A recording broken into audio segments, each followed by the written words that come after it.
So, are you familiar with GURPS? No, I never played GURPS. I know the name, but I never played it. If you want to talk about gritty, if you want to talk about combat being God, taboo, I tune in right as Scott's like, fucking GURPS! He loves GURPS. He loves GURPS. If he could play GURPS instead of D&D, Scott would play GURPS instead of D&D. I feel like I want to play it. We should do a one-shot one time when like nobody's around. Yeah, everybody just gets the flu. And it's just me and Maggie. One shot, one PC GURPS. So they'd be like, I get drinks at the bar. So, all right. So anyways, you guys had all seen what it was that had happened. We caught Maggie back up. So Gromman knows what he saw and described to everybody else. You guys heard the descriptions yourself that I had given for Gromman to have given to you. And you may proceed, please. All right. I guess after that, I kind of leave it to them to figure out what they think. Obviously, we should go that way, but now we know kind of that there's something there. Mm-hmm. I suggest that... Go ahead. No, please, go for it. I can take the lead with Grumman, and whatever's there, we'll meet it steel for steel. Otto nods. Gromman takes a couple steps forward. He also nods. From the sounds of it, though, most of the battle's long over. Did he just say Gromman? Just kind of took some You took your initiative. character. Who, me? Did I say Gromman? Yeah. Meant to say Yeah. Thong. Orcs are all the same. Thong takes a few steps forward and says... You're being very racist today. We're doing what Thonk says, but he nods and says, by the sounds of it, though, most of the battle seems to be over. Unfortunately. I fear for my Gromman companion. looks sad and he's like, oh, I'm sorry. I cut you off. Go ahead. I say I fear for my companions. We should press forward. And Gromman looks sad and then spits out the rest of like all of the little chunks of wood. And he's like, and he looks really sad and puts it down. And he like buries it with a little bit of rubble. Oh. And he joins you. Otto takes this opportunity to utilize, after having a short rest there, my inspirational leader quirk again, as he turns to Lorik and says, "Fear not, friend. We'll find them." I should hope so, but more importantly than that, the mission needs to be done. And so that should, Scott, give us the temporary HP again, yeah? Yep, absolutely. You were able to do it to get that for everyone. Yes. Okay, great. Okay. So you guys make your way forward, able to go right ahead. Just start walking away up there. Feel free to jump through a considerable amount unless you want to look into the rooms to see what it was that you would have seen otherwise. But there's nothing super exciting. As I go past this room on the left, I seem to notice all of the gore that's laying around and all the bloodshed. I turn back to the rest of the group and I say, "Your handiwork?" I shake my head. Gromman's like, no. Have you ever been to this part of the cave? No. I don't mean to be a wet blanket, but anything that might be able to kill, well, these giants. Your You figure it's companions, further- perhaps? A comforting thought, perhaps. A small smirk rises across Thonk's face. Okay. I head back this way. Yep. You guys are able to keep moving forward. Everything's pretty much clear, so I'm just going to kind of jump you guys forward for a moment. If you hold still for just 1 second. Now! No, move all of our You characters. can't have it. Can't have it. Oh, you Can't ruined have it. You ruined it. That's okay. Behind, you can die. I see nobody. Like Yep. telling a kid. And then to sit you guys still. kind of jump up to here. Exactly. All right, yeah, I'll stay here. Gromman up front. Do I see the corpse of my friend? Oh, you do not yet, no. My furry friend? No. Who are these bodies?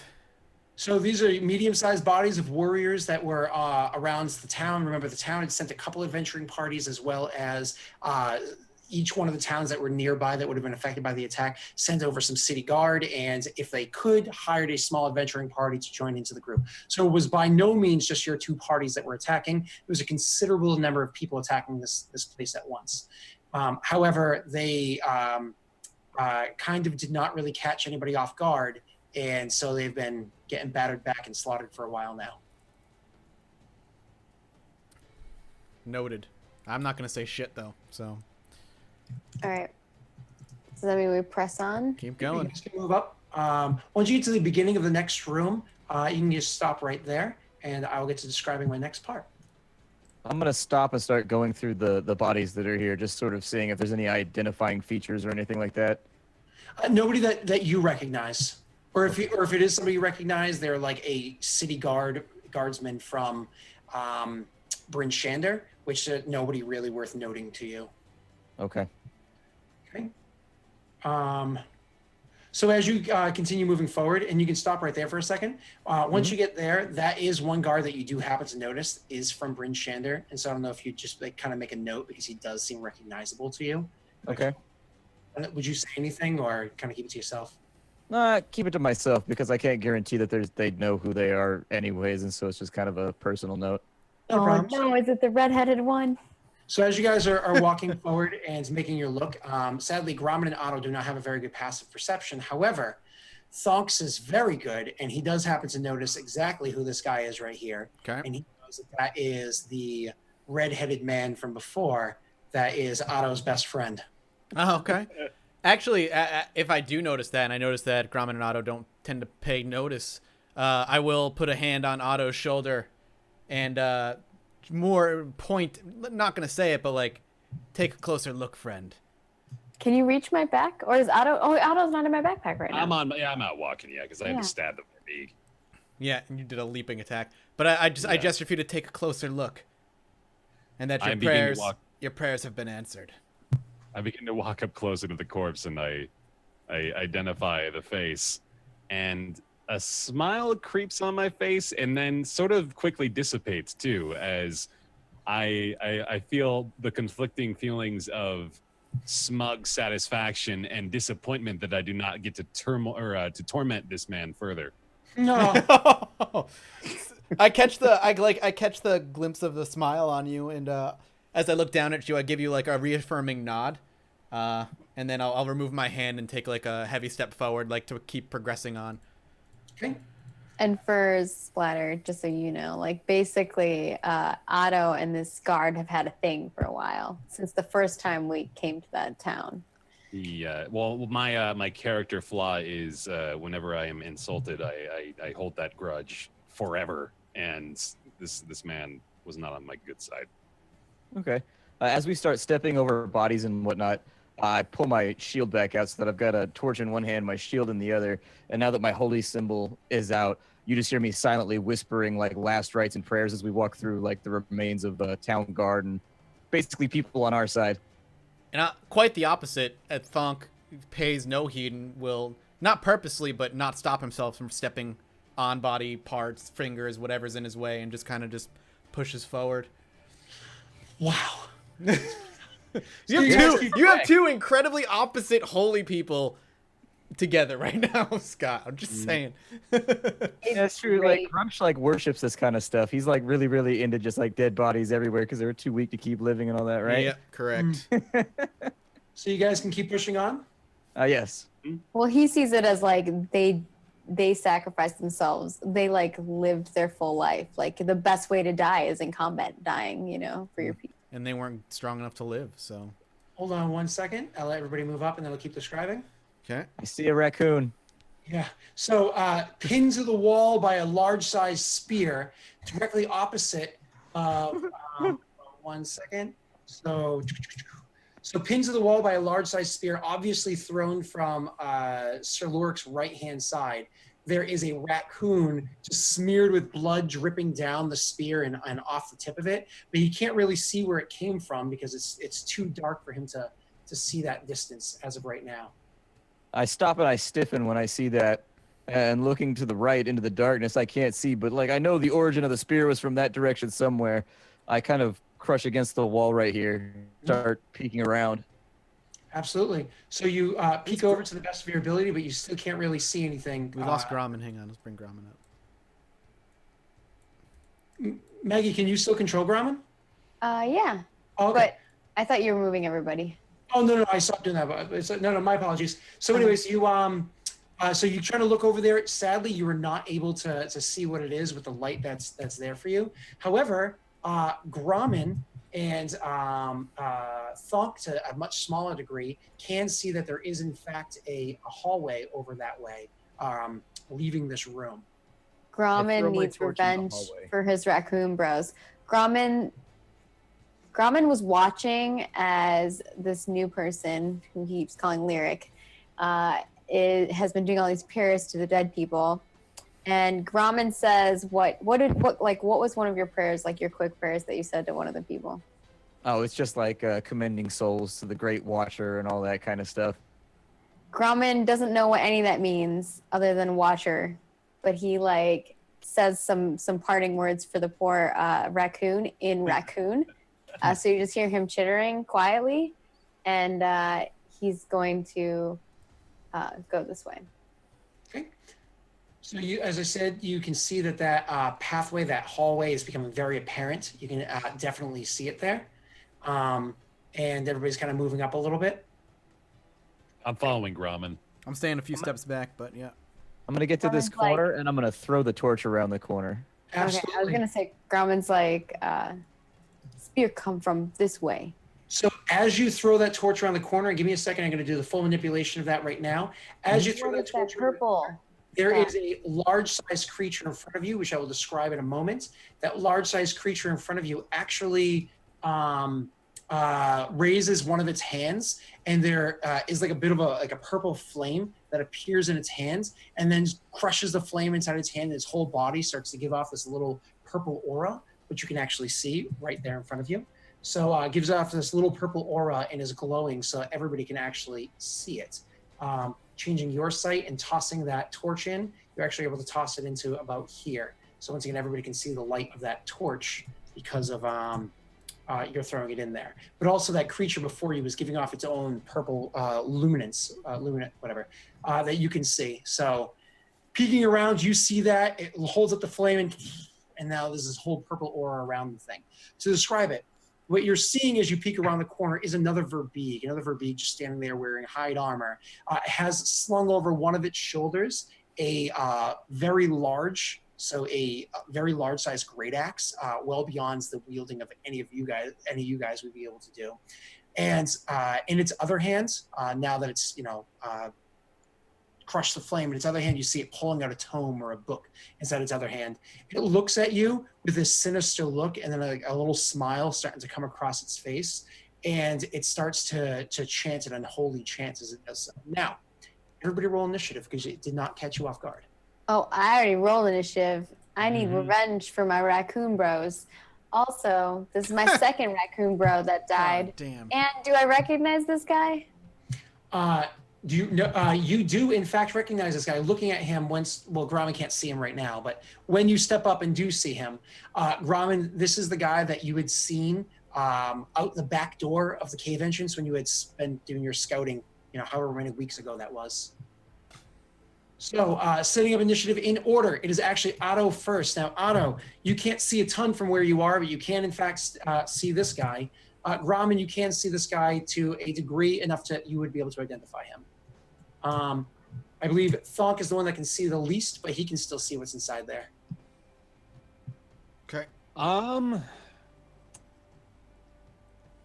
He's kind of in a tighter corridor here, isn't he?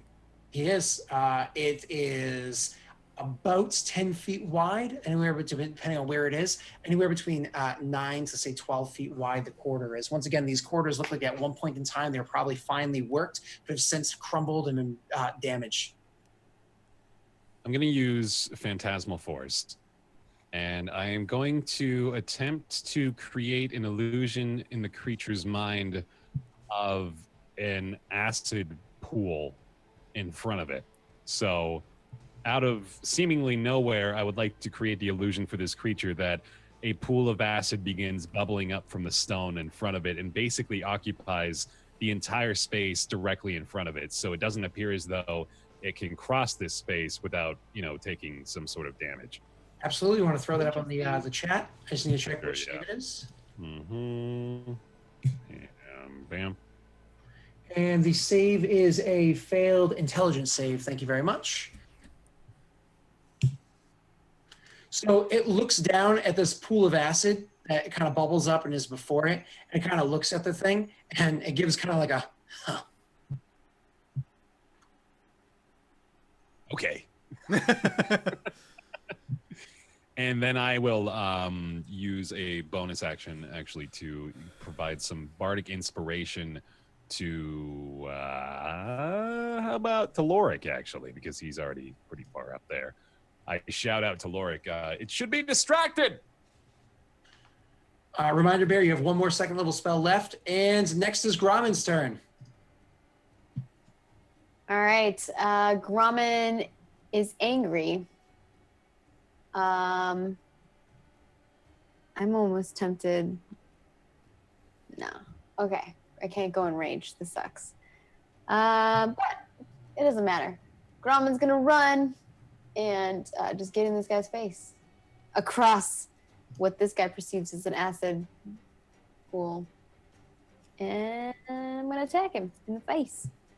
Yeah, good attack, good attack. That is in fact going to be a hit, Grommen. Beautiful. Oh my God, it works. Nice. Wow. Oh man. Oh man, 16 naked attack. That's amazing. Holy crap. And I can't wait for him to cast because I have Mage Slayer. I don't know. He doesn't cast. I don't know what you're talking about. He doesn't. Yeah, sure. He Definitely doesn't not. cast. What are you talking about, Maggie? He doesn't cast spells. So as you attack him, he, as a reaction, is going to cast Hellish Rebuke on you, meaning that you are going to take make me a Dexterity saving throw.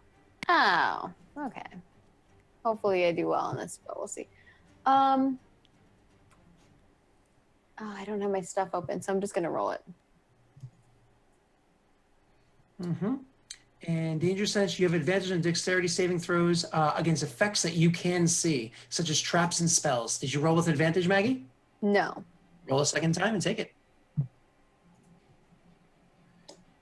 Okay, so you would have taken the 12. 12, is that enough? It is, hold on, and 12 is exactly what you needed to overcome the Hellish Rebuke. Oh, shit. 12, so you do not take the damage from it. However, he did just cast a spell in front of you. It does trigger your ability. Do you remember what? Yes, I do. So when a creature within 5 feet of me casts a spell, I get a reaction and I get to make a melee attack against it. Mm-hmm. So what happens is, as this creature is standing there, you go rushing forward, brandishing your axe. You swing a mighty blow and actually connect and hurt the thing. But as a reaction to doing this, an ability that you've seen ride you before, he just kind of like reaches out and flames roll, like that purple light that's illuminating off of him, kind of grows dim for a second. And collects around like his body, rolls up his arm and off of his hand and blasts towards Grommen. Grommen jumps out of the way of this fire rolling at him. But as it kind of like dissipates, the glow returns to the creature before him, just as Grommen took that opportunity to rush forward and swing at him, able to see him last second. Grommen. All right, and here we go. Oh, I don't get advantage on that. Do Sorry. not. So reroll without, please. I'll re-roll for you. Oh, nice. That's such a good swing. So as the darkness befell all around because of the luminescence going away, though the torchlight was still there, Grommen heard these whispers: "Now, strike now, go low." And so Grommen, kind of heeding the wording of these whispers inside of his mind, he just reaches back with the axe and does a full swing sideways across and hits a devastating 15 more points of damage against this guy. 31 total you've done so far. So 15 points of damage, just swinging this arc, listening to those whispers, happy that they were able to speak to you. And that was your turn to it's still your turn to it's still your turn. Now it's the creature's turn. One more question. Shoot. When they're casting that, is that a concentration spell? It is not concentration. Okay, cool. However, he is going to, as a bonus action now, cast a spell at you. You sadly already used your reaction. I will allow Otto, actually, I will allow everybody to make me an Arcana check, including Ramen. Okay. That's due to familiarity. Oh, so Thunk, watching what's happening, you actually see like the incantation or whatever that's being done and kind of like the gesturing, and you come to realize this is one of Rai's favorite abilities. You understand a hex is befallen on Gromit. Gotcha.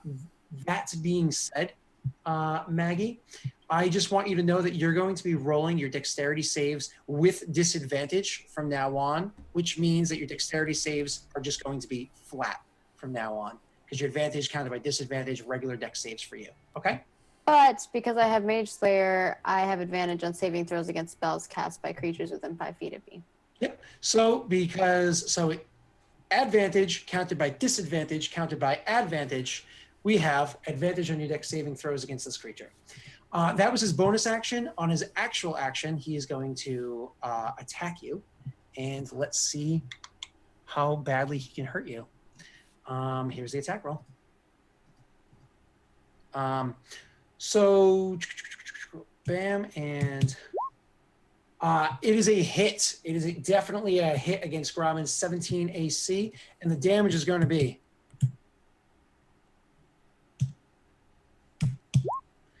oh wow, I did not roll well at all. That was terrible. So the Grommen is going to take 12 points of damage plus. Oh God, I did so bad. I did 12 damage plus. What? Plus, because of the hex, an additional 6. So you're going to take 18 points of damage from this creature swinging at you and hitting you with both magical force and his own might. 18 points of damage against Grommen, and that is minus 7 from Bear. Mm-hmm. Correct. So 11 total. That brings us to Sir Lorik's turn. Seeing some kind of fell magic being cast, or something occurring anyways, I shout, "Fiend!" and producing my flail, move forward to join the fray. Somewhat worried about what's going to happen if we don't neutralize this guy quickly. With my flail, I'm going to go ahead and roll my first attack roll. This one, I am going to consume a first level spell for a divine smite. Oh, I declared after I hit, so let me see if I hit first. 18. You definitely hit. Okay. So that's going to be a 3d8 plus 4, which comes out to 21. Good God. As once again, my flail begins glowing as I whirl it above my head and finally bring it back around, and it crashes into the side of the creature's torso. So he's already taken, what, 52? He's hurting. He's not in good shape. And as it comes back around, I keep the momentum going and bring it cross hand and strike again with the flail. With a 14. No, 52. You're right, Mathis. I don't know how I got. Did I apply damage? Oh, when I hurt Maggie, I applied the damage to myself. That's why. Okay, I'm sorry. And the 14 chance to hit with the second attack. Sadly, that attack is not going to hit. So the first one comes around. Oh, he's got the Bardic Inspiration, Yeah, though. I was going to say, do I have inspiration? I might have inspiration. Plus You 1d6. got to roll 1d6. You do have regular inspiration too, that if you wanted to use it, but you also have yeah. lucky with 2 more abilities. 17 this time around. My God. Okay, so you're big, and blow around, but coming back around, you think that he's going to get out of the way. He lines up his attack perfectly, but you just barely clip him with the second attack. Let's see what happens. It's for 8. Oh my God, you are. Good God. I didn't know paladins could put out damage like this until I saw that divine smite ability. I was like, man, you can hurt stuff as a paladin. You can hurt Dude. stuff bad. Smite is the well. Yeah, I'm beginning to Paladins are get that feeling. Also, you get second wind. It's like Okay, well, this guy is not doing well. He is seriously fucked up. Okay, he is not doing well. All right, Thunk, it is your turn, sir. Oh, Heck God. yeah. Watch out, Tickle him Sacred with Flame. Here it flame. comes. kills Well, this dude's probably got a decent wisdom compared to the rest. Or no, it's a dex save, actually, so it doesn't matter. All right, make a dex save, Scott. Let me maybe get 1d8 in. I rolled a 7 total. Yeah, here we I'm go. sorry, but like, so Splat, just so you understand, Thunk used to swing with his attack, and it was like the same as a modifier as if I had So more or less, it was if he rolled the die, he sucked and he always missed, or he did 1 point of damage. Since he switched over to doing Sacred Flame and the die are in my hands, he hits significantly more often, does significantly more damage. Yes. Hey, you find what Oh my works. God, You find what works. You stick with it. Yeah. Sacred Well, Flame we is need just him to free. Heal. Healing is very nice. He is hurting. He is hurting hard. Okay, it's now back to Addo's turn, top of initiative. Hell yeah. I'm just gonna hold on here. What do I got? 1, 2, 3, 4, 5. So I can't even. Oh no, I can like fit between them, right? Yeah, if you want to move up. But that's probably You're not a a good small idea. creature too, so you can like fit in places that people can't. And I can take cover behind Grommen too, can't I? Yeah, you can Yeah. take cover behind a creature that's bigger than you, or Great, an okay, item so- that's bigger than you. So let me then just hang out behind Grommen. I'm gonna poke at him with my rapier and then skirt on out of there. That's Well, that's 35 feet just to get behind Grommen, so that is actually more than your basic move. okay. Yeah. Sorry. Mm. Those little legs. Yeah. All right. Scary little Well, man. in that case, let me.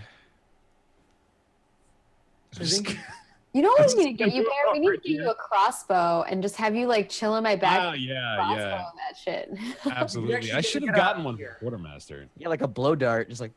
Yeah. Oh, with the poisons, because you like the poisons. That's a good idea. Yeah. Yeah, you know what? I should look into that. I'm gonna stay back here actually, Scott, and I'm gonna hurl some vicious mockery at him. I think we're at the point of just gloating. was that a wisdom save? Yeah. Actually, I make the save. Oh, all I right. make the save. Yes. Okay. The Good. GM's desperation, you can hear it. I hate it when my rolls are off when I'm GMing. We're just like, ah! Oh, I want to challenge you, but you're doing so well. you guys are crushing me in this combat. Oh All right. man. Okay. Well, I'll just throw my remaining bardic inspiration onto Grommen at this point, then, and be on our way here. Grommen, you know that his AC is higher than the other guys, but you have Bardic Inspiration. It is your turn, and this guy is looking very injured. Yeah. How do you choose to play Is this there out? anybody else around? You see nobody around. Nope. Oh man. Oh well, I can do this anyway. Corpses. Also, Bear, someone else said that it could be a flute that also you could use as blow dart. I was like, that's so amazing. That's brilliant. A pan flute with like I had to different share types of that. poison. Like, They each have their own little thing. Yeah. Oh my gosh, that would be amazing. What? That's Yeah. fantastic. Oh shit, dude. Yeah, you gotta look into that. Anyways, had to share. Yeah, so I guess I will use my great weapon mastery if I have inspiration, and that gives me a plus 1d4. so you're actually getting a plus 1d6. So if you choose to do this, you're Yeah. only plus 1d6. You're not rolling with advantage. Yeah, I'm rolling normal, right? With plus 1d6, yes, ma'am. And You then hit. I don't even need to do that right now. Well, So- you said you were doing your barbarian.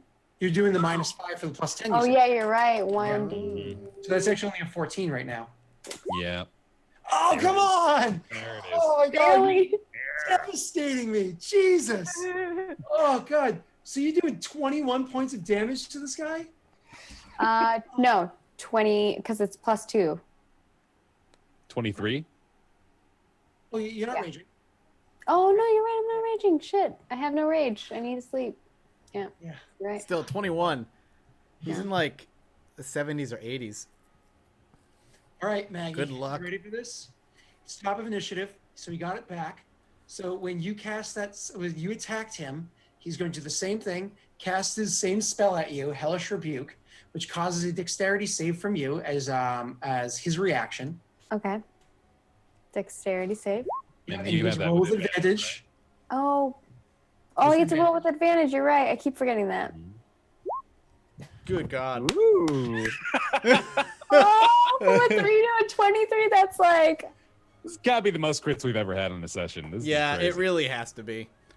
The only time I've ever seen rolls like this is on the Star Wars show. The Star Wars show is like silly good a lot of times. Oh, yeah, that's Also, true. just silly. Like the plausibility of rolling well in the Star Wars and Edge of the Empire is very low, and we Yeah. are somehow doing that. I don't know.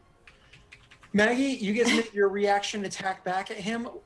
Normal attack, no advantage or anything. Yeah. Oh, good point. I almost rolled again. Here we go. Oh my god, you hit! Oh, roll your goddamn damage.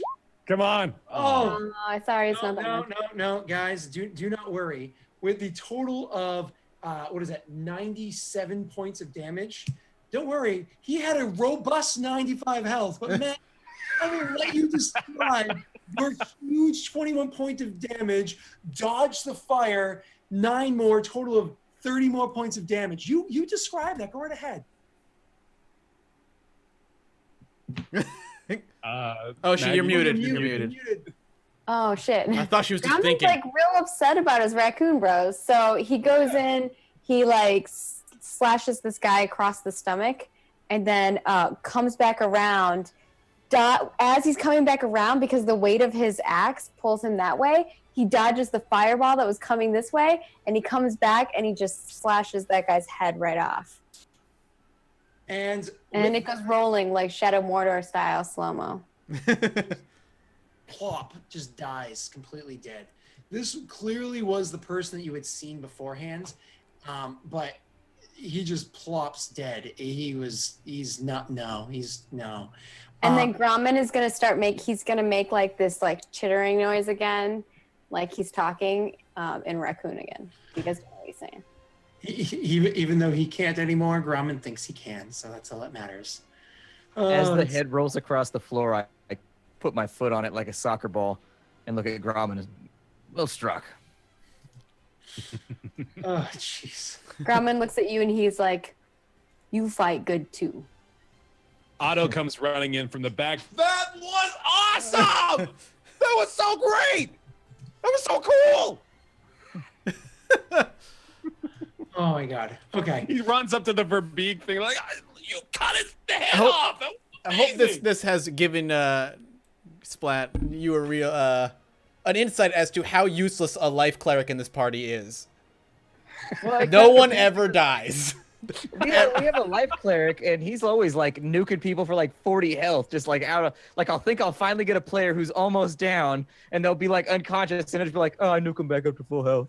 Like, damn it. I can do that when somebody gets remotely close to dying. I mean, for instance, Grumman's AC is, just because Grumman's usually the front person, is 17. Okay, so I have to, with my +8 with the Hill Giant, just a basic +8, I have to roll a 9 or higher. Sorry, a 9 or higher to hit him. That is a 60% chance of success, I think. Yeah. Down to, and I miss all the time. What the hell? It's ridiculous. Yeah, I don't know. So Well, I'm also like putting a lot into like strength and like dex and like health stuff. So like that's my route.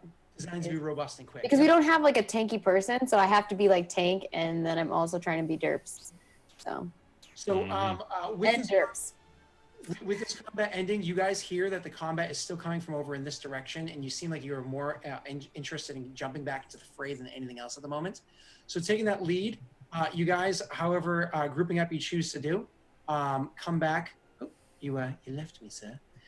You guys, however grouping up you choose to do, come back over this way. You're dragging a dead body with you. Over into what ends up being the kitchen area. And looking through up into this area, you actually see where the battle is waging on, and there's still two giants fighting a group of people. So we don't need to roll for initiative or anything like that. I will actually leave you be in that area. But it's seeing the giants being there, kind of like there's this moment where Grommen and Sir Lorik would kind of like, to each other and gesture to jump into combat. Feel free to RP that if you want. And they go rushing forward into the fray. Is there anything you'd like to say before you rush in? Looking over and taking a cue from Grumman, because I assume Grumman is rushing in, correct? Oh yeah, Grumman's way of solving all things is kill things. So I see Grumman move forward, and not to be outdone, I kind of look at the rest of the group, shrug, and I go, "For helm!" and charge forward. Ugh, I cringe internally. You guys make your way into this area. We can't all be edgelords, bro. We can't all only one room for one. Guys. You guys make your If way. we make the joke that he's like cutting himself and watching and listening to like My Chemical Romance. Yeah, I was gonna say, he owns all their albums. By heart. Yeah. So you guys make your way into there, and Gromman picking one, and it's Sir Lorik picking the other one. You just kind of go rushing and attacking at these people, and you can see there's corpses everywhere. This whole area right here is just a big pile of corpses. There's other corpses strewn about. There luckily are a few people who are still alive, which would be like, say, this one and this one. But most importantly, the thing that Sir Lorik is interested in seeing when he gets in there is that these two identical looking women right here, attractive blonde women with blue eyes, they are still alive and fighting, though they're looking very injured. Oh, Ottawa ladies! They are still there. And I still have a suggestion available. No, don't do that. And Sir Lorik is, of course, happy to see that they're still up. But as you guys come rushing and attacking these guys from behind and making quick work of them, not even taking a hit yourself, you drop the two giants that are there and help to save the remainder of the people that dropped him from behind. At this point, before we jump into an RP moment, you're able to kind of perceive the area that they slid into, because unlike the rest of the cave from before, this whole area is actually exposed to the elements above, because it's actually outdoors. And this is kind of like a trash pit area where they literally go and collect all the trash and kind of throw it into this big pile over here. And so the people that attacked from this side, including Sir Lorik originally, kind of slid down into a trash pile and then jumped into to attack from beforehand. But most of the force that you came with has died. It's actually whittled down to, there's of course yourself and the two ladies that you travel with, your companions, as well as who is that here? 2, 4, looks like 7 more. So there's 10 of you from your force of about 40 or 50 that jumped in from this side that's still alive. And of those 10 that are surviving, they are not looking good. They are very, very heavily injured. One of them is literally, if you guys didn't jump into the fray, even though you've jumped into the fray, there's a good chance that they're just going to bleed out and die. So everybody else very heavily injured. I begin moving through and healing people using lay on hands and, some of my other cure wounds, things like that. And we can just deduct as many as seems effective, but that's essentially what Lorik would do at this point. Absolutely. Lorik, as you are moving through and doing that, you, of course, I imagine, would toss a smile or some sort of gesture of hello. Yeah. I see both of the ladies, and looking at them, I have my flail in my hand with the chain kind of pinched in between right there, and I tap with the haft of it on my helmet and wave and go to see to the wounded. Simultaneously, you hear them say to you, glad to see you survive, Sir Lorik. You guys don't hear that at all. And then you kind of go about doing your business there. The two of them are actually kind of going to go to each other. It's kind of like just kind of like look at each other and just stare awkwardly at each other for a little while without saying anything or really moving very much beyond like a couple of hand gestures as though they're having a conversation. And kind of let you go about doing your business of saving them. The others the other heroes are kind of going to go around and start hitting 1 or 2 hits, like the coup de grace shots to any giants that might still be alive, or picking through the bodies to see if there's anybody alive there, or just slump to the ground and wish for death at this point, unless you're able to save them, which you do. So the party kind of sees all this happen. Obviously, Sir Lorik was doing that. What are you guys doing? Thonk will walk in, give a quick look over at the bodies, but make his way over to a wall and just kind of prop himself up against it. I walk up to sort of what could be the closest thing to a point to address the crowd here, and I begin to speak out and say, well, for as much as we can call it one, it looks like we've won a victory here today. Friends, friends, we should take pride in our work. This is a job well done. Go ahead. At quite the cost, I would say. As I say that, the man that I'm currently attempting to heal cries out, is this all that's left? I turn to the two that are conversing with each other psychically. So you say, is that all that's left? And then turning back, you hear, but nobody else does. Yes, sadly, that is the case. We did what we could to stay their attack, but they weren't very surprised by our assault, as you saw. They responded very quickly and with incredible force. The other one kind of like back and forth are kind of chiming into your head, throwing all this together. And then out loud, one of them is going to turn and also semi-addressing the crowd, but mostly to Otto because he was one that spoke before, and says, you say it is sad? You say that you're upset that they all died? Perhaps if you had done your job halfway decent, then they would all be alive. But instead you waste your time negotiating for foolish things like whether or not you can worship evil gods, and then you leave the actual heroes doing the hard job to die because you couldn't even uphold your end of the bargain. You call yourselves heroes, I call you lazy slubs looking to grab a coin. I call ourselves opportunists and looking out for ourselves. Consider the dead of your friends a blessing. Winter is upon you, so less food need be handed out to those who lie before your feet. Now you can eat, and eat well, and you're alive. We are not from this region. You can stop your horrible words. We are not from this region. Neither are we. We are hired to do a job, and we honored that hiring. We can see that obviously you don't honor anything. If I might interject for a moment, you know that I was of your group and went to find them. There was an unexpected avalanche on the front of the mountain, which seems to have gotten in the way of the, call it an act of the gods or whatever you might, but it slowed the pass through the front of the mountain, and I would say that's to blame rather than any failure of orchestration. Once again, in your head, because you never really hear them speak so many words so loudly, but once again, in your head, because they seem too frustrated to even use their voice anymore, one of them says to you, almost cooingly, like, Sir Lorik, always looking for the best in people. Ask them what it was that they had done to cause a distraction of this onslaught. Ask them exactly how far they pushed the distraction, exactly what they did to try to aid us in our battle. As I seem to be processing this, I turn around, kind of shrugging, and like, okay. Before I arrived, what did your distraction... Well, I mean, what comprised your distraction? I saw the avalanche and was a part of that, but what transpired beforehand? Grommen has been like kind of following Lorik around and like helping move bodies and like helping him do things of that sort. He's like picking up a body, like move it, and he like stops for a moment. He's like, he puts it down and he says, "We try. We go all the way to mouth of cave. They come out. We call them down the mountain. They follow us.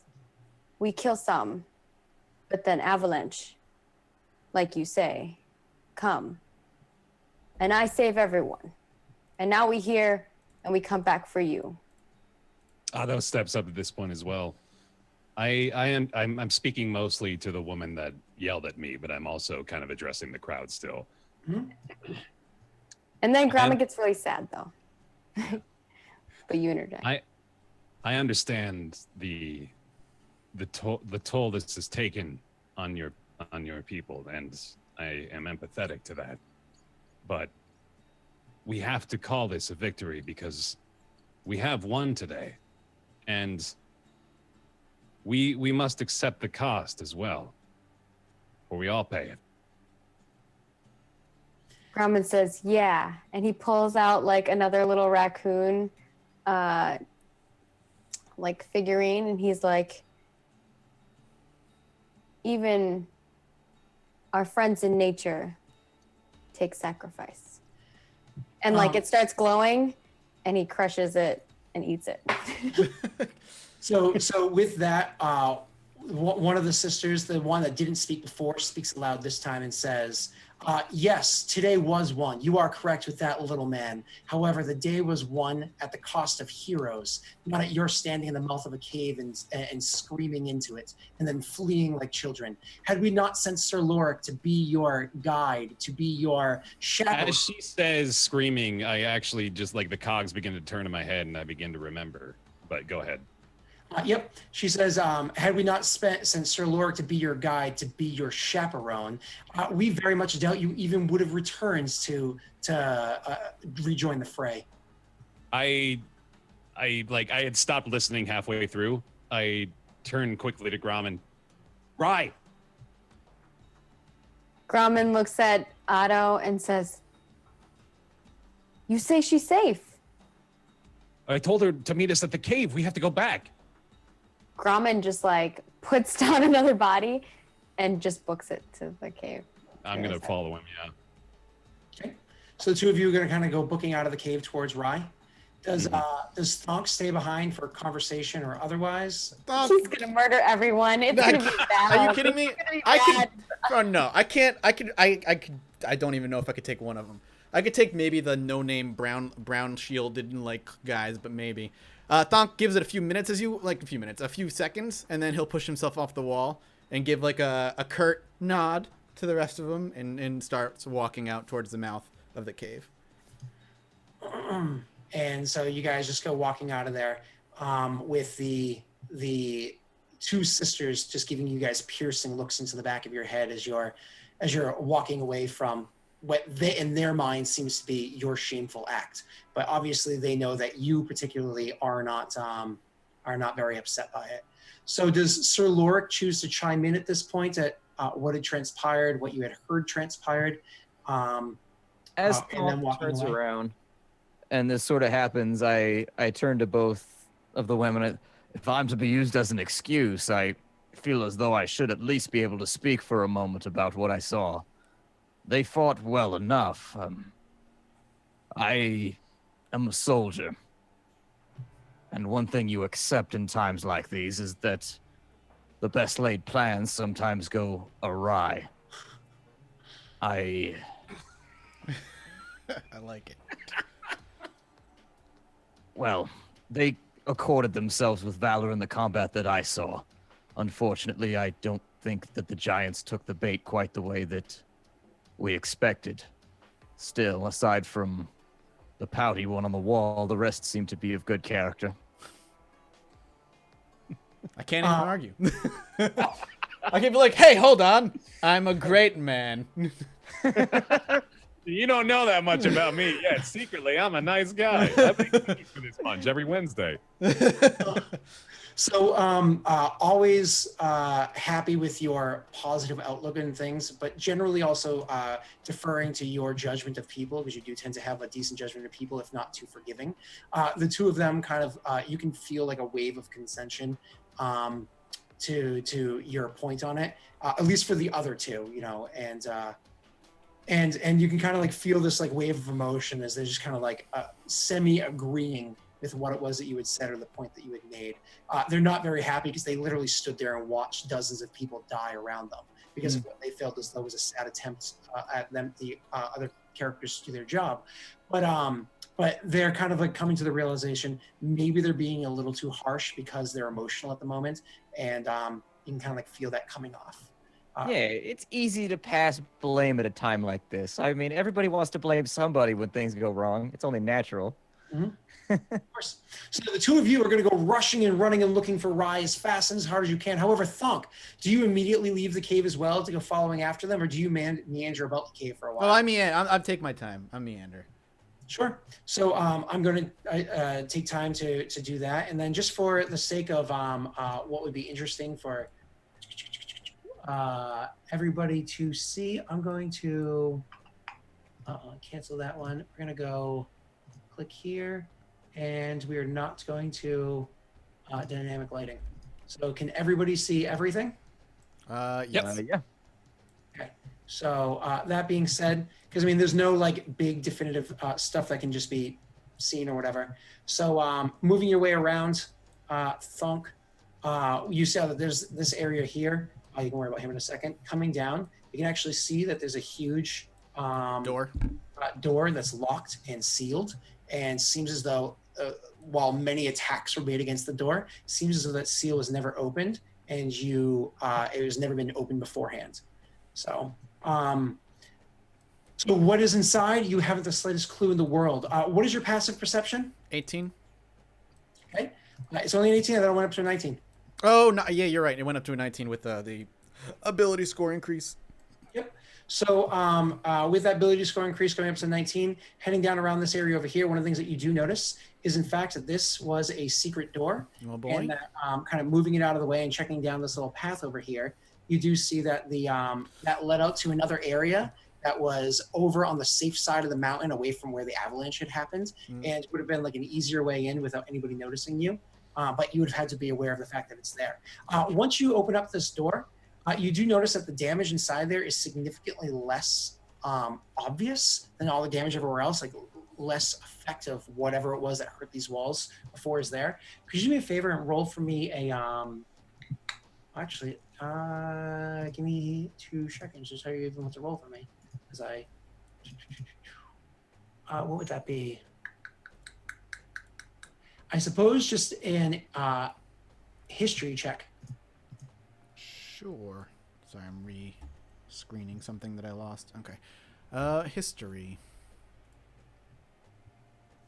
No, it's actually super good for me. 17. It was an insight, sir, not a history. Oh, whoops. It's not super good for you. That's not super good for me. You were correct. 14. Still not terrible. It does actually, for the first time ever, you notice that this seems to be perhaps a dwarven craft. Okay, that makes sense. This place may have been of dwarven craft before it got kind of destroyed over time. Coming around this corner here, you do actually see a rock landed on top of a poor dead little, Yeah, that poor raccoon. little 2 dead raccoons, Grommen. You killed 2 of them. I didn't kill them. With a search, I don't control where they go. I know, They I'm walk just where they messing want. with you. with a search, with your, nobody else would have been able to notice this without actively looking, but you actually have the 19 that I needed to be able to see this secret door over here. So in going up to it and spending some time to trigger it, you can actually open this secret door here. And in doing so, you can go into what is otherwise a completely unblemished cave wall. So like, this has obviously not been opened either. The walls here are perfect. They are of perfect dwarven craft. If you were not able to figure it out beforehand, you probably would have been able to figure it out now. And walking into this area, we'll just kind of like stop here.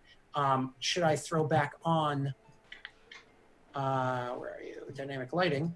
One of the things that you'll notice is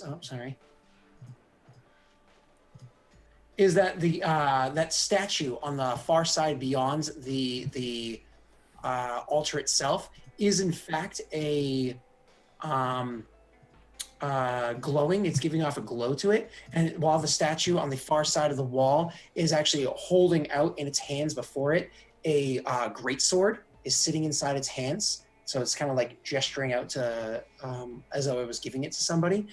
The altar seems like it has all the things on top of it would need for doing some sort of prayer. But looking at that god, seeing it there and seeing the symbol on the side of the altar, could you do me a favor and roll me a religion check to even see what it is?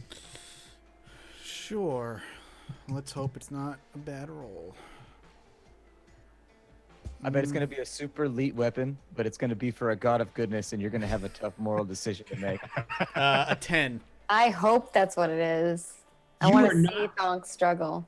You are not familiar with what that god is, but one thing that is apparent about it is while it is a large size statue for the size, the width and everything about it, its facial features, its beard, the armor that it's wearing, it is very obviously a dwarven god. Okay. But it is not one that you're able to identify with your 10. And it is standing there like gesturing out towards this. You have not completely walked into the room yet yourself, of course. I will do so. But you're going to go in and just kind of grab that? I'm not going to grab it. I'm going to go in and look around first. Oh, you're just gonna go grab that sword that's being held? Well, here's the issue. A character trait of mine. I have contempt for worship of other gods, so.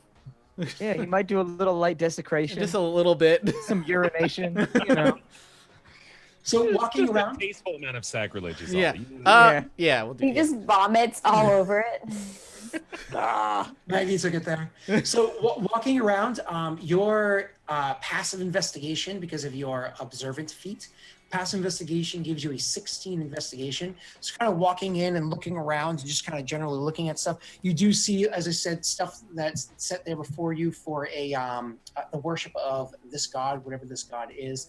You see there is a text to this god there. While everything has aged and collected dust over the course of who knows how long, it is not injured by even airflow or the verbeeg having come in here, anything like that. Nothing really stands out for you in this area. You don't see any traps. I mean, before grabbing the sword, because I really want to, and I feel like I could at least get a price for it. I will say my own prayer here and do my typical slice the palm of my hand and over the altar, pray to Grumish and do my own blessing, as it were, for this weird little temple that I found. Are you intentionally trying to desecrate this temple by bringing in Grumsh favor? Yes, but I don't have the spell desecration. I don't even know if it exists. No, don't even worry about that. So why don't you do me a favor? Because I imagine you're actually going to they've got Rye. You're just going to spend an extended period of time taking care of this. I'm also going to close this door to do this. Okay, so you move the secret door closed. Yeah. Not a problem. And you're going to go up there and you're going to be able to roll your religion check with an advantage because you're going to spend a considerable amount of time. Okay. Results to tell you what you think to do. Let's see if this. You never used your inspiration today, did you? No, but I already have advantage, so what Oh, inspiration yeah. Super advantage. Yeah. 22. So you go over and clearly you need to just ruin the stuff that's on this altar. So you kind of like get stuff together and you set a little fire on top of the altar just to burn the stuff that's there and get it all destroyed because you just don't give a shit about it. Tearing. I feel like Thunk is like a small child and he's having like a tantrum right now. I don't want it to be like that. I'm being religious. Yes, of course. So you and you use it as kindling, use it as kindling to burn this stuff, to make sure that it's burned and to start the thing that you're doing. Over the fire, you do your slice to yourself and you have your blood drip into the fire. Make sure you really have Grumsh attention. And then you sit there and you do your prayer to Grumsh, and Grumsh gives you, like, you get insight, you get this idea through you. Never mind the sword. That's not an issue at the moment. You go over to the statue itself, which big for a dwarf because it's a statue or whatever, but still small enough that you can easily reach out and do so. You grab your dagger, saying a prayer over it to make sure that it is properly prepared for this. We'll just say effectively you cast a magic weapon or whatever on it. Yeah. And then you start carving into the face of the statue, just desecrating the face of the statue itself, carving in Grumsh's eye. So where there once was a face sitting beneath a helm and above a beard, there's now just a desecrated, destroyed face that looks like the eye of Grumsh right there on this thing. And after you kind of Artwork. What? Artwork. I'm very artistic. You're doing artwork, yes. You're getting into the carving spirit. Maybe come in and you can. Yeah, you two got a little connection now. So after you spend a couple of hours going throughout this whole desecration process and you feel as though this is properly insulting this god and whatever it is, after spending that much time there, I will allow you to roll me one more religion to kind of realize which god this was, but with a disadvantage because it's unlikely you would have caught it the second time. So if I use advantage, will it nullify? I mean, if I use inspiration, will it just nullify it? Oh, yeah. You'll be able to roll with regular if you want. Sure. Well, is it just to know who this god is? Mm-hmm. Yep. Oh, then I guess that's not that important. Would it be? I don't think so. Not really. I can tell you You're running actually. out of things to use inspiration on. I know, that's why I'm like, do I want to save the inspiration? I don't fucking know at this point. It's up to you if you care. I feel like you don't give a shit about anyone else's religion, right? Yeah, that's what I'm saying. So. So disrespectful. No, respect Grumsh. Splatter's like, don't disrespect. He's fucking carving something into a shrine. He gives zero disrespect is what's happening right now. Dwarf Jesus is really disappointed in you, like super disappointed. An 11, one higher. So you still do not figure out what the god is. The sigil that was on the side of the altar, just so I can describe it to you, it is the symbol of like a mountain. And so on the side of the thing is kind of like a circular area where it's clearly going to be the sigil of the god. You see that there's a mountain carved in there, but in the center of the mountain there is an oversized gem.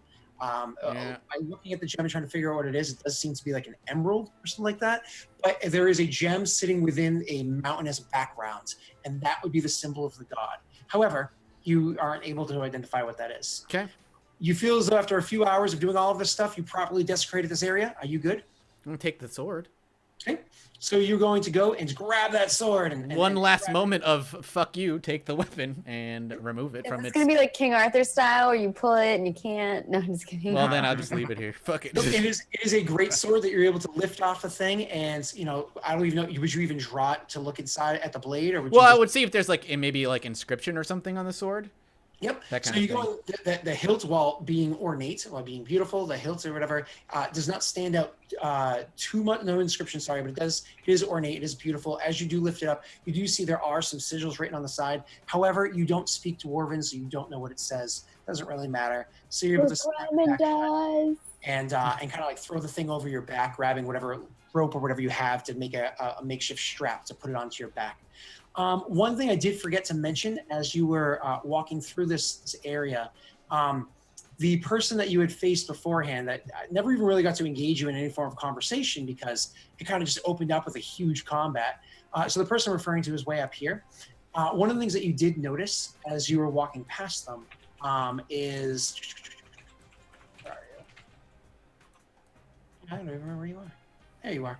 So one of the things that you did notice as you were walking past this Verbeeg is that it did have that large size great axe, obviously, and it does seem to be of decent craft or whatever. But the thing that really stood out on top of like whatever it might have in its sack, and I imagine you literally just grab whatever it has on its person and carry it away. One of the things that does stand out to you is the armor that it's wearing, the armor itself. It's actually kind of funny because the armor does seem to be poorly made. It's actually incredibly stiff, like as you're kind of like nudging or trying to undo the sash, the sack or whatever it has on its side to grab. One of the things that you notice, the armor is incredibly stiff, which is again strange considering that it is comprised of like leather patches. Just the leather patches are really badly sewn together, which makes it look like it's, makes it look so poorly made. The studs on the armor, because it does seem to be like it has bits of studs here and there to hold it together. They're kind of strange, to say the least. They're very weird looking. They're made of like collapsed metal tubes of sorts, with like some of them even have like broken gems set into them, which is like very strange. They look as though maybe at some point in time they served another purpose, but now they're being used as like studs. And the armor, like as you're kind of like in there, it has this strange smell to it. You're not sure what it is. It just doesn't seem right. Either way, that does stand out to you while you're next. I'll cut the armor off of him and just take it. Sure. So you just kind of like peel this armor off or whatever, Yeah. and just grab it. And then like as you're taking, that would have happened beforehand, as you're taking that armor, luckily for you, Sir Lorik was so busy tending to the wounded and speaking with his companions and whatnot, he did not choose to follow after you. He felt as though he said his words. So he doesn't witness any of this happening, and he doesn't even see you disappear into that area down below. So it is actually possible that even before you, hours later, leave the cave because you went into the that place for a while, that Sir Lorik himself actually would be gone from this place entirely. So...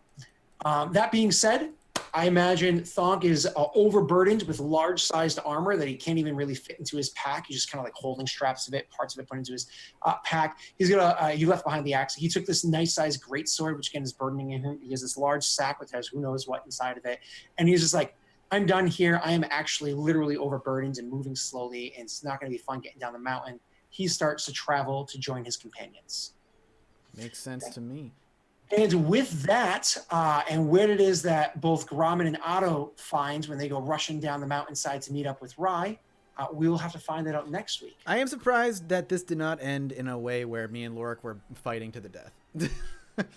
I don't think... I was kind of really hoping that Otto and I would leave and you guys would battle. But I think the two sisters probably deterred you, maybe. Yeah, the group of people definitely. If there was no other people there would be a good chance I would have insulted the shit out of Lorik until we fought. So, but the psychic twin sisters are horrifying. I don't want to deal with that shit. Oh man, that would have been fun. We would have seen Thonk die. but Lorik was so nice. He was like super nice, and I was like, whatever, I'll use it. It's Splattercat just being like, "Oh, it's not my game. I don't want to come in." That's true. You don't want to come in for one session and like murder a main cast member and just be like, you know what? Fuck that guy. And just go after him. You were memorable, man. It would. Everyone will remember you are the one who killed Thunk. Like, We Thonk be has talking come- about that, like, People 12 would weeks go later. crazy. For some reason, out of everybody, Thonk is the one that has been closest to death multiple times. The one who Oh, yeah. tries to stay out of fights, like, and stay in the back lines, is always the one that gets hit with max damage for a boulder, starts drowning in the ocean. The enemies see him and, oh yeah, he looks weak. Let's target that guy. That's not what it is. It's Grumptious punishing you for being a coward. And Or hanging testing back. me. No, he's testing me. No, you're supposed to Oh, be rushing into battle. snap. Yes, And now you're back there hiding, and Grumps don't like that. You don't want to be the guy who 10 weeks later we're all thinking back, man, remember when Splattercat came in and killed Thong? That asshole, man. Are you kidding me? And then he Almost- fucked off back to almost roll all- for it. What a piece of shit. Almost all the players love that. Almost everybody in that would love it. No, everyone is always like kill Thunk. It's great. Our subreddit shouldn't be like, Lost Initiative. It should be Kill Thunk. Like, it really is. Slash kill Thong. Oh man, there's a group of people that hate Thonk, and there's a group of people that like love him, and there's no in between. Like, No, it's totally how Nareem is. Like, people either love Nareem or they freaking hate her in our other campaign because she's like the character that everyone's like, I don't know what's happening here. Yeah, it's those chaotic, neutral, evil characters that always split the She's audience. not evil. She's like totally good. She just doesn't want to do combat, and people hate her because she and doesn't. Thonk, Thonk isn't chaotic evil. He's neutral evil. It's different, right? It's different. Oh, you're Uh, neutral evil? Yeah, I I'm thought not you were chaotic. lawful evil. No, I'm neutral. Wait. All those You're bad not? guys all roll together. I'm not lawful evil. Ew. Fuck that shit. No way. I thought you were chaotic evil. No, chaotic evil's that's unplayable in a lot of ways. That's I like think. a supervillain, isn't it? That's like the world. It depends. will be mine. I could play Chaotic Evil without being so. Chaotic Evil is the exact opposite of lawful good, yes. And some people find lawful good to be lawful stupid. It's unbearable. It's hard to have in a game, as opposed to chaotic stupid, which is the lawful evil. It's like the evil version of it. I mean, you just watched a lawful good paladin throughout this session, and he was kind and easy to get along with and forgiving. There was no reason for him to be like, I worship a god of good and I'm going to smite thee. No reason to do that. Yeah, he didn't give me a reason. Like, if he had pulled some super evil shit like in front of me, I'm like, well, there we go. Now my order requires it. But I mean, for the most part, he just stayed out of my way and was a little bitchy. Yeah. That's more or less how it goes these days. Yeah. There wasn't a good opportunity to like stab you in the back. Like I That's mean, the like, only thing that stopped him was the lack. There wasn't a good. no, there really wasn't. Like there. I was actively looking for an opportunity to fight you. Like there wasn't a good opportunity, and like you were way more useful alive than dead in the middle of a giant fight against hill giants. So it was just no opportunity to fight you, Well, which is fine. Just to give like a little bit of backstory of even who Helm is, so like a less than 1 minute version. So Helm, the lawful neutral god, though you happen to be a lawful good worshiper of him, Helm, during the time of troubles, that's when all the gods were forced to mortality. It was the one god, the only god that was allowed to keep his divinity, and was actually tasked with guarding the astral stairway, which is the more or less path back to the god's planes and the easy, blah, blah, blah, god areas. So he was the one person that kept all of his power, all of his immortality, blah, blah, to stop all the other gods from doing so, because he's so lawful. He's so true to his word and true to his vows and everything that knew it wasn't going to abuse it, and he was going to do his job. And he actually killed a god, a goodly god. As a matter of fact, he killed Mistra, the goddess of magic, who was arguably the most powerful of the gods because she was immortal. And he was like, I love you, but I got to do my job. You know what I mean? And so he was the one that killed the goddess of magic. It's crazy. Good stuff. Well, good show. Thanks again to Sir Splat for guesting in Rye's position, Lorik. If Lorik returns, I want to fight Lorik him. has to return. If he comes back one day, I'd love to fight him. Yeah, that was great, man. Thanks. But I thank want you. to fight him. I think he's awesome. Yeah, no problem. Mm-hmm. No, They this said gotta like be I fun. can summon a steed with my magic, and you know what I'm gonna do? It can look like anything I want. It's just gonna be Thonk. It's gonna be a horse-sized Thonk that I'm just gonna ride it, just to be extra offensive. Horse-sized Oh, God. asshole. What's its name going to be? Like, what are we going to name horse-sized thunk? I'm just gonna call it Better Thonk. Better. Oh, This is Better Thonk. good God. So we'll be back tomorrow with Edge of the Empire campaign, the Forgotten. Finally, I miss it. Yeah, it's been like 3 or 4 weeks The since we grenades are played. still in the middle of the air. I Still know. there. It should be an interesting session tomorrow, so if you watch it, you should definitely jump in and be excited for it. But we're going to go around the room. People can tell people where you can find each other and all that stuff. what you got going on this week, etc., etc. Starting with our guest, Splat. Splat, where can people find you? What do you got going on this week? Yeah. So me personally, I'm at youtube.com/splattercatgaming, and I'm doing all kinds of stuff. I'm in the middle of a channel revamp right now, which I'm really, really excited about, kind of changing directions.